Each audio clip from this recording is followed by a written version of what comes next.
মাদ্রাসা বন্ধ করে দেওয়ার হুমকি ও স্থানীয়দের মারধরের অভিযোগে যশোর ৪ আসনের সংসদ সদস্য ও জেলা জামায়াতের আমির গোলাম রসুলের বাড়ি ঘেরাও করে হামলা ও ভাঙচুর চালিয়েছে এলাকাবাসী। বিক্ষুব্ধ নাগরিকদের অভিযোগ, জামায়াত এমপির বাড়ির সামনে একটি মাদ্রাসা রয়েছে। মাদ্রাসায় শিশুদের যাতায়াত ও অভিভাবকদের সড়কে অপেক্ষা করার বিষয়টি ভালোভাবে নেননি সংসদ সদস্যের মেয়ে অনন্যা। তাদের দাবি, প্রায় শিশুদের গায়ে গরম পানি ঢেলে দেন এমপি কন্যা। এ নিয়ে গতকাল অভিভাবকদের সঙ্গে কথা কাটাকাটি হয় অনন্যার। পরে মঙ্গলবার সকালে আবারও জামায়াত নেতার মেয়ে অভিভাবকদের ওপর চড়াও হন। অভিভাবকরা জানান, এ সময় একজনের মাথা ফাটিয়ে দেন অনন্যা। এরপরই সংসদ সদস্যের বাড়ি ঘেরাও করেন স্থানীয়রা। তবে সংসদ সদস্য গোলাম রসুলের দাবি, তার মেয়ে মানসিকভাবে অসুস্থ। দীর্ঘদিন ধরে এ বিষয়ে চিকিৎসাও নিচ্ছেন বলে দাবি করেন তিনি। আবার ঝালের গুঁড়ো আমাদের বাচ্চাদের গায়ে উপর থেকে মারে, পানি প্রতিনিয়ত গরম করে ঠান্ডা করে আমি ওখানে দাঁড়ানো ছিলাম, উনি এসে হাতে ছিল তালা দিয়ে আমার মাথায় একবারে। স্যান্ডেলিনা সো, রূপচর্চায় আভিজাত্য।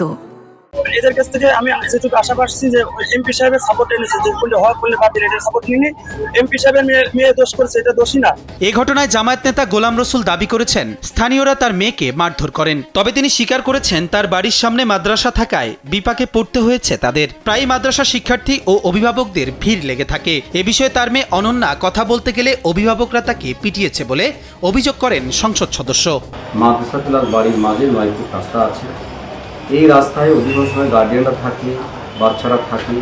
গতকাল সন্ধ্যার দিকে আমার মেয়ে এটা নিয়ে তাদের সাথে একটু কথা বলার পরে বাকবিতণ্ডা হয় এবং আমার মেয়েকে তারা মারে। সাইকিয়াট্রিক রোগী হওয়ার কারণে ঢাকা, খুলনা, যশোর এবং ইন্ডিয়াতে আমরা দেখিয়েছি। প্যানক্রিয়াস ড্যামেজ হওয়ার কারণে আমি তাকে হায়দ্রাবাদ পর্যন্ত নিয়েছি। প্রতি মাসে 1-2 বার তাকে হাসপাতালে ভর্তি করানো লাগে। এমপির বাড়ি ঘেরাওয়ের বিষয়টি জানতে পেরে দ্রুত ঘটনাস্থলে যায় যশোর কোতোয়ালি থানা পুলিশ। এ সময় ভারপ্রাপ্ত কর্মকর্তা জানান, স্থানীয়দের সঙ্গে এমপির মেয়ের অনাকাঙ্ক্ষিত ঘটনা ঘটেছে। ঘটনাস্থলে এসে তারা পরিস্থিতি নিয়ন্ত্রণে নিয়েছেন। এমপি মহোদয়ের মেয়ের একটা ঝামেলার কারণে এখানে দ্রুত পরিস্থিতি তৈরি হয়েছে। আমরা এসেছি, আমরা উভয় পক্ষের সাথে কথা বলেছি এবং অতি দ্রুতই এটা সমস্যার সমাধান হয়ে যাবে এবং পরিস্থিতি আমাদের নিয়ন্ত্রণে আছে, কোনো সমস্যা নেই। জনগণের সঙ্গে সংসদ সদস্যের মেয়ের এমন কাণ্ড দেশজুড়ে সমালোচনার জন্ম দিয়েছে। এ ঘটনায় পাল্টাপাল্টি দাবি করেছে দুই পক্ষ। তবে সবাইকে শান্ত থেকে বিষয়টি সুরাহার আহ্বান জানিয়েছেন সংসদ সদস্য গোলাম রসুল। কবির চৌধুরী, জয়, কালবেলা।